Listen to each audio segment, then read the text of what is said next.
Fist on the keyboard. Hello, my name is Paul, and this is a history of the Project Nigel yard from 2018 and just before.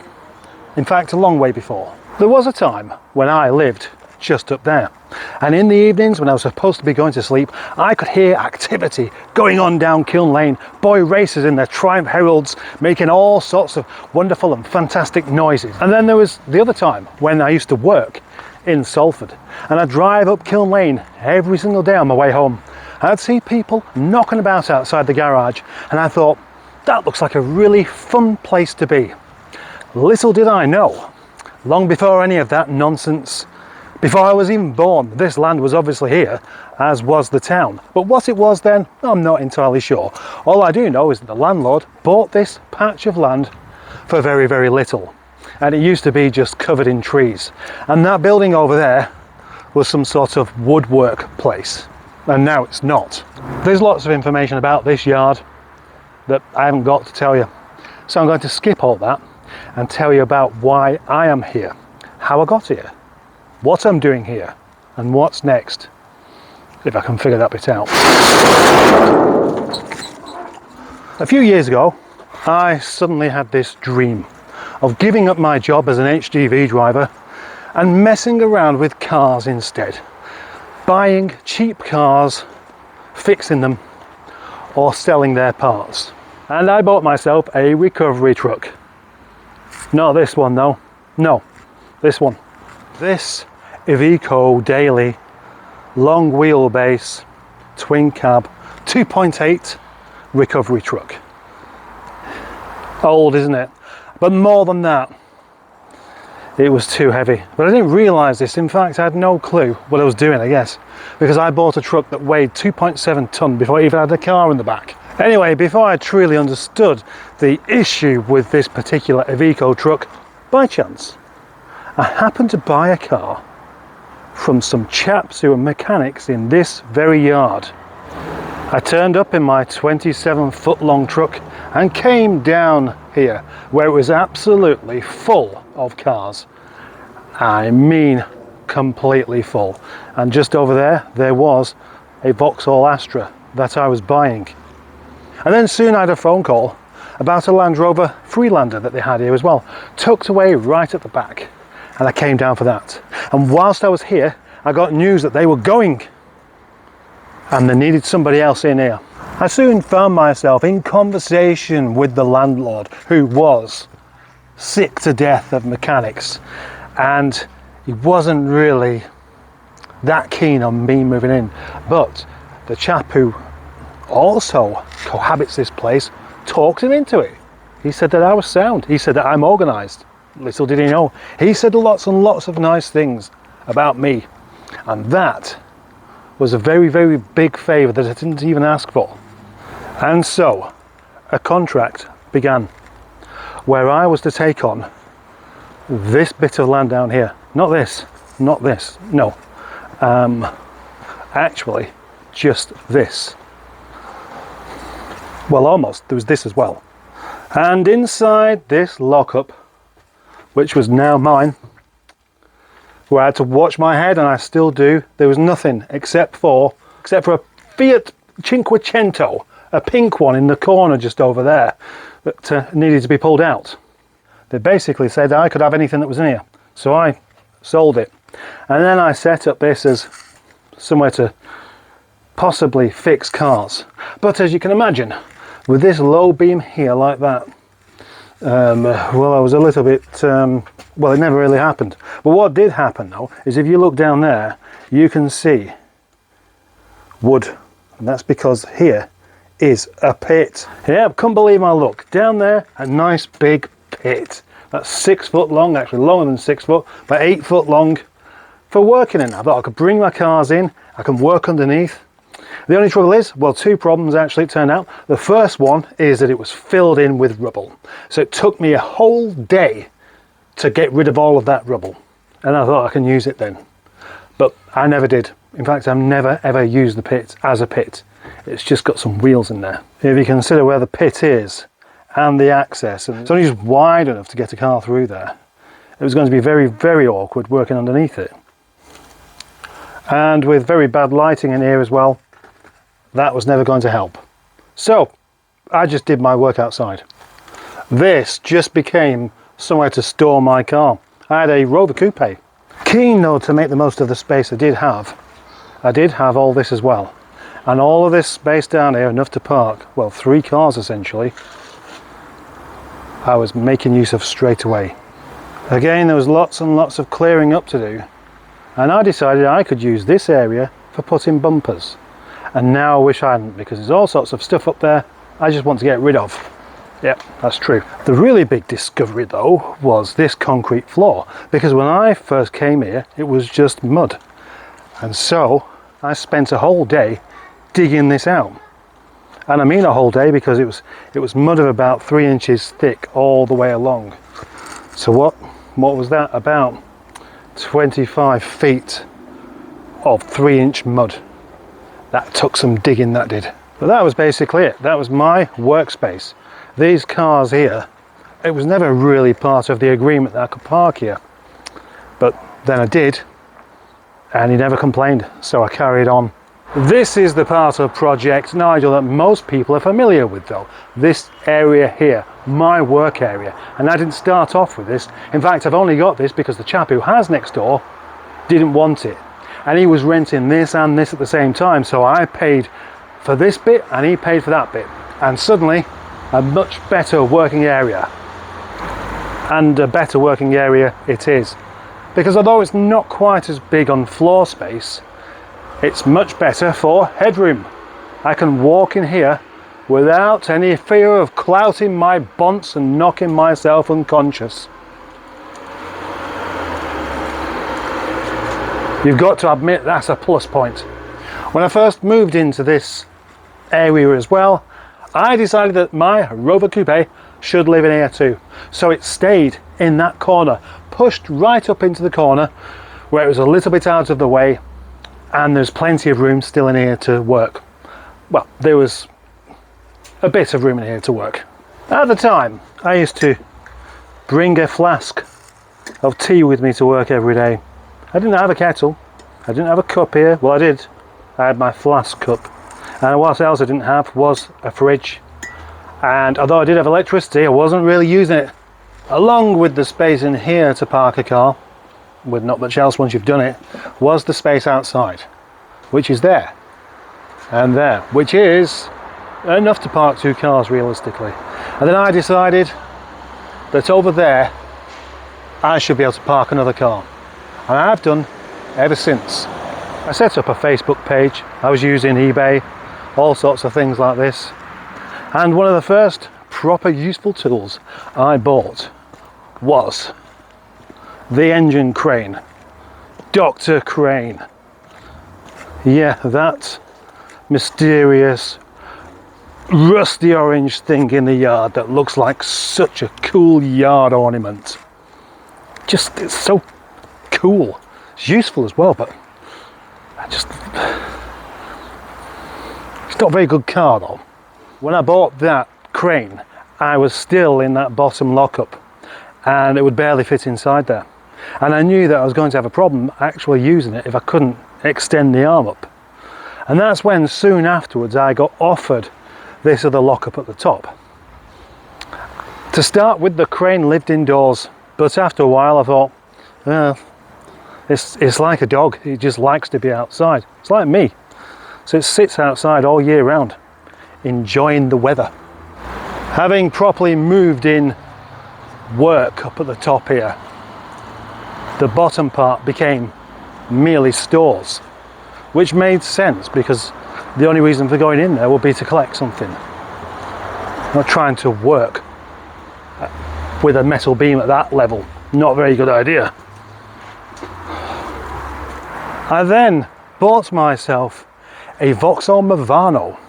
This silver recovery truck looked perfect. It was tidy, it had a full engine rebuild. I thought, I can't possibly go wrong with this. The only thing I didn't like was the bed was a bit short. But that turned out to be the least of my problems. This vehicle in my ownership turned out to be a complete lemon. Not only did it have problems with injectors and then leaking oil everywhere and leaking bottom ends and then power steering pump going and all these other bits that could possibly go wrong, something worse happened. But you know, that's for later. It's not really that relevant to the story actually. One of the first freebies I got here was actually that bike. Yeah, the Peugeot Bike, which I've used quite a lot. I've never had to spend a penny on it. It just always works, which is fantastic. I was also given this trolley which is broken. It's a funny thing actually, because being next door to a garage and the man next door, I suddenly had lots and lots of resources for very useful things, like trolleys and mountain bikes and all these kind of things that were basically just getting chucked away. Everything in here seems to have the same story. These shelves, the fridge, the other shelves, those shelves over there, everything was basically being chucked. Scrap metal, that's what it was. Knowing someone who deals in scrap metal meant I could actually buy things like these shelves really cheaply, about £5 each. Except these plastic ones. I did actually buy these myself from Aldi. It's probably worthwhile mentioning that when I first came down here, there wasn't even a toilet. There was that room with a toilet in that had been smashed. And the chap who had this lock up here, he put a new toilet in and charged the landlord, of course. He's now gone, but the toilet remains. Oh, and by the way, in case you're interested, the containers, they're all owned by carpet fitters. And that's why we have traffic in here all the time and debris everywhere, where stuff gets almost put in the skip but doesn't quite make it. You'd think you'd be able to tell whether you got it in or not. Just over there, the mysterious fighting robots is a wood mill. They make doors and all sorts of things out of wood over there. You see the size of these trees here? Well, when I first came down here, they extended all the way around, all the way to over there, as they are all the way the other way around as well. But they were causing problems with the neighbours, and the landlord had to pay to get them all cut down. Now here's a bit of a story that I have told before in the Project Nigel explanation. One day the wife and I were having a conversation and we wasn't coming to the same conclusion, and that concluded with me going out of the house and driving down to the yard, of which I had not been here for very long. I was very excited by it, and I sat in this spot here in my recovery truck on Gumtree looking for cars, and I found a gold Rover 25 in Stockport going for scrap, and that car of course was Nigel, and that was the very start of Project Nigel. But of course I didn't realise this. Of course I didn't realise this. It was just a car. I had no idea what was going to come next. Well, I did, because what came next is I used it and I thought it was quite good for what it was. And then I sold it, and then I bought it back. And then I sold it. And then I bought it back. And that point, when I bought it back, was the start of Project Nigel. Because it properly dawned on me about these cars, Rovers, how they were so misunderstood, so underrated, that you could have a car like that that was good for an MOT without even an advisory, being chucked away. And I thought it was a really strange thing. And I had this little slogan in mind, which was Project Nigel, looking after the underdog.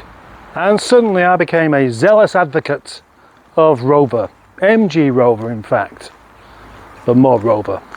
And I decided that I should forget about Vauxhall Astras, BMW 3 Series, Renault Clios, all of these other things that I wasn't really particularly interested in, and actually specialise in something. And so I did. And I very, very quickly made friends. Years before, I'd made this Facebook group called MG Rover Enthusiasts and Sales. And that group kind of sat dormant for years and years. And then suddenly, people started joining it. And because people started joining it, And I thought, well, I best start looking after it. And it was around that point when Nigel came back as just a gold Rover 25, somebody said to me about I should keep that car. And it really was that point where I decided to keep this car. But because I'd decided to keep it, I thought I was going to do something special with it. I wanted it to be different. I wanted it to tell people what I was doing here, which was basically Rover parts. And that's where the idea of having different coloured panels on the car come about, because I thought any of these panels could be for sale. And it's going to catch your eye because it's a very eye-catching car. The idea originally was it's going to be sign written, but then something else happened where it just became an interesting car. And to have it sign written would spoil it. But this rather brave little gold 25 that was always happy to go to work, even though nobody cared for it, suddenly took on a new life. The reason I liked this car was because it was so humble. It's still humble now, but it's also precious. As I said, this area here was full of trees, and so was this area as well. And once they'd been cut down, even though all of the timber was in the way, I found myself parking a car here, and then two cars. And then I realised that there was some potential in this space as well. Just before all the timber was moved, I believed I could probably, at a squeeze, get 4 cars parked in here. And here we see 5, comfortably, with potential for more, with all this stuff moved out of the way. I already knew I was going to be specialising in just Rover, and I had some cash for some reason, I'm not sure why. I decided I was going to buy this rather lovely white 620 Ti up in Northallerton. So off I set in my recovery truck with £1,400 in my pocket. Yeah, that's all it was, and it was a perfectly good running car. Try getting one for that price now. I don't think you could. And I got halfway there when suddenly my truck stopped. Basically the bottom end had given way, smashing the engine to bits. And there I was, just on the A1, phoning this chap up about this car. What could have happened? What would have been the difference? Where would my life have been had I bought a 620 Ti? I don't know. Is there any chance I'd still have it now? I don't know. Is that relevant to the story? Not as much as you'd think. It was a shame because I bought that truck instead of a Mercedes Sprinter because it was much tidier looking. And I thought it just gives a much more professional image.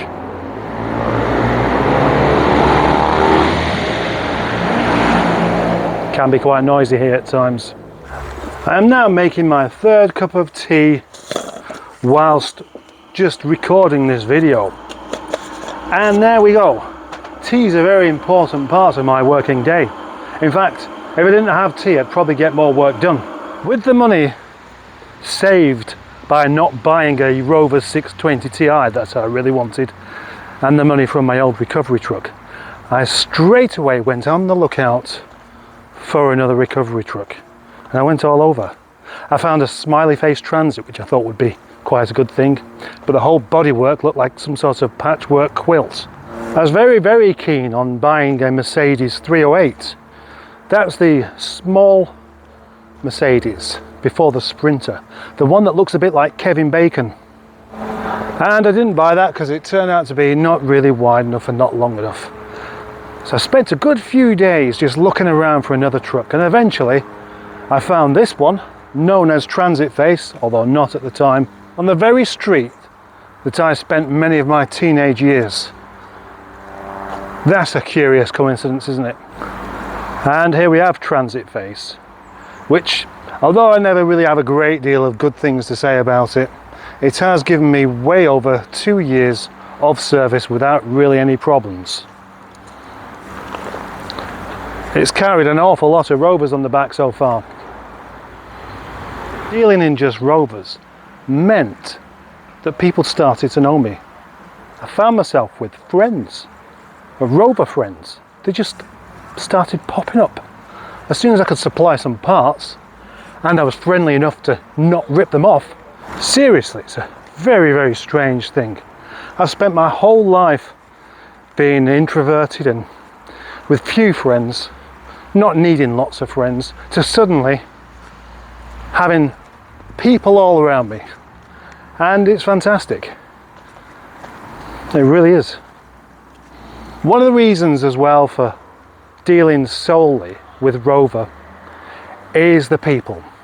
I found that the people who drive Rovers to be just more friendly than those that drive Vauxhall Vectras.